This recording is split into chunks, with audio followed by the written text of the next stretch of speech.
Ask yourself questions. Talk to yourself. When I go to bed, before I close my eyes to sleep, I ponder on my day. Where did I go? What did I say? I wasn't supposed to say. What did I do? I was supposed to do. Oh Lord, oh Lord, oh Lord. Lamentation 3, I think verse 40. Lamentations chapter 3, verse 40. And the preacher cried out to the Lord. Solomon cried to the Lord. Say, let us search our ways and turn again to the Lord. In the midst, as you lay down to ponder and examine yourself, that is when the Lord begins to give you instruction. When the Lord, I was telling mommy, when the Lord spoke to me about rural evangelism, I laid down, I was lying down. When the Lord said, you are going around the world. What is your immediate constituency? I said, ouchies, what do you mean, ouchie? 8 circle. I said, okay. He said, make sure there is in 8 circle. It was in the midst of meditation. He said, make sure there is a church in every village in 8 circle. Crusade to crusade. When the evangelism pick up, now we have a service going on at Arrog now. Very soon, another village. Until every village is covered. It's a mandate. So, and when God speaks to me like that, He's speaking to us. It's a general instruction. As you lay down. I remember one time I was worshiping the Lord. I just lay down to rest. As I lay down to rest, and I was just worshiping, and the Lord said to me, keep quiet. I lay down my back. And the Lord said to me, you pray. You pray. I believe in prayer. You pray. Those who pray with me can tell you. That's my strength. You study scriptures. You hear my voice. You are used, because then I will tell you, take me anywhere to prophesy or prophesy. Take me anywhere miracles will happen. I was saying it constantly. One day the Lord said to me as I lay down, He said there is a very tiny line between confidence and arrogance. I said, He said, what you are doing now is no more confidence, it is arrogance. The gift is not your own. I gave you. Prayer, I gave you good health. A sick man can pray. A dumb man cannot speak in tongues. A deaf man can't hear scriptures. I gave you. Life, I gave you. But now you are saying, take me and I say, Oluwa.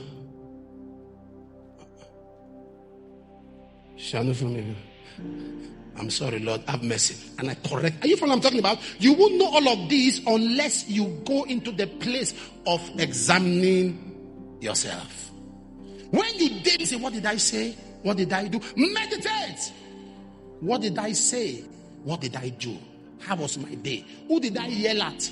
In the midst of meditation, that is when God tells you to make amends with the next day. Who did you yell at? Who did you offend? You make examine. The man thought wrongly to himself. Anybody can tell you are doing well. What you tell yourself is what matters. Listen to me. Honesty is good, but transparency is better. People don't know that transparency is stronger than honesty. When you do something wrong and nobody is aware, you are quiet. You don't talk about it. You don't talk about it. There's a semblance of honesty. But transparency is when they are not aware, you decide to make them know this is the error committed. Honesty is stronger than transparency rather is stronger than honesty. There are lots of people in life today who are going through error because have you seen some people, you're advising them, they are shaking their legs. Try and be serious with life. Are you listening? Go on. That's a waste of advice. I have chosen in life to let life teach people. That's the truth.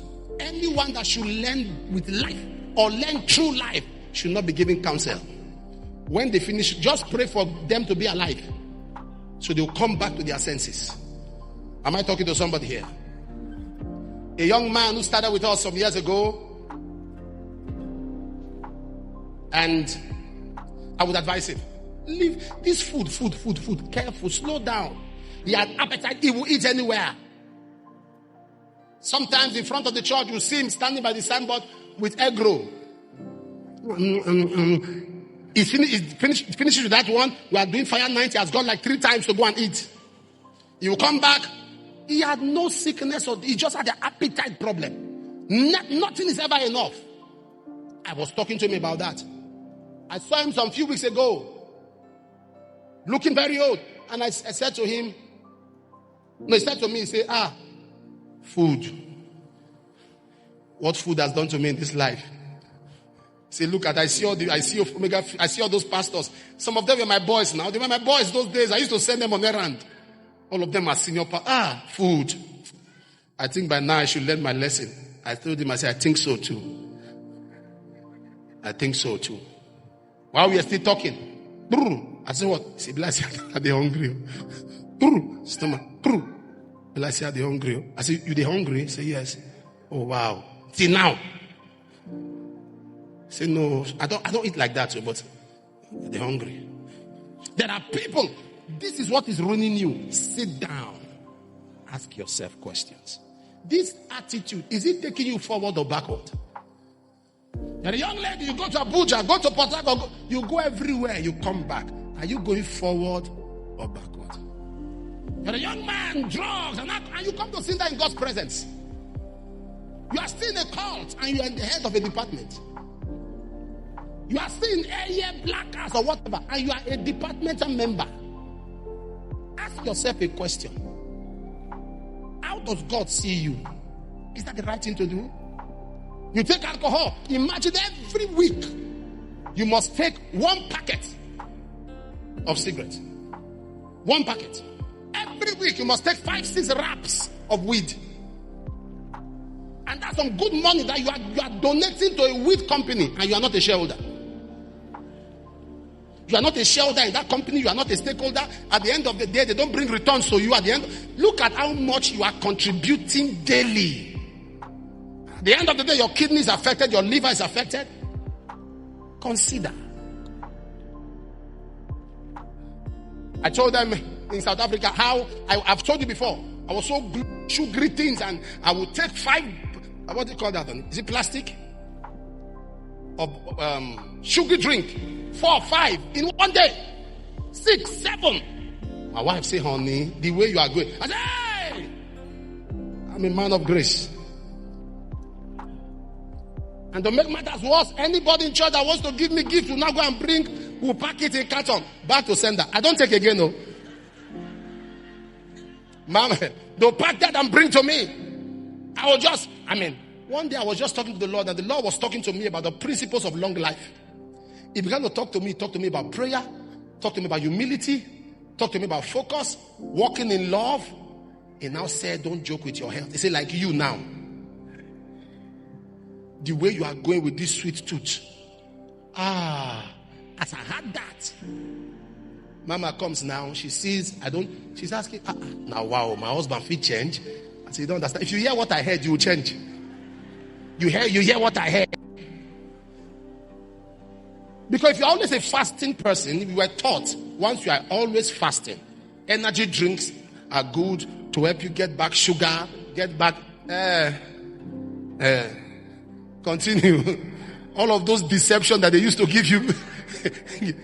The next thing you see yourself diabetic, and you come to Jehovah the doctor. We'll pray for you. As you examine are you aware when you examine yourself?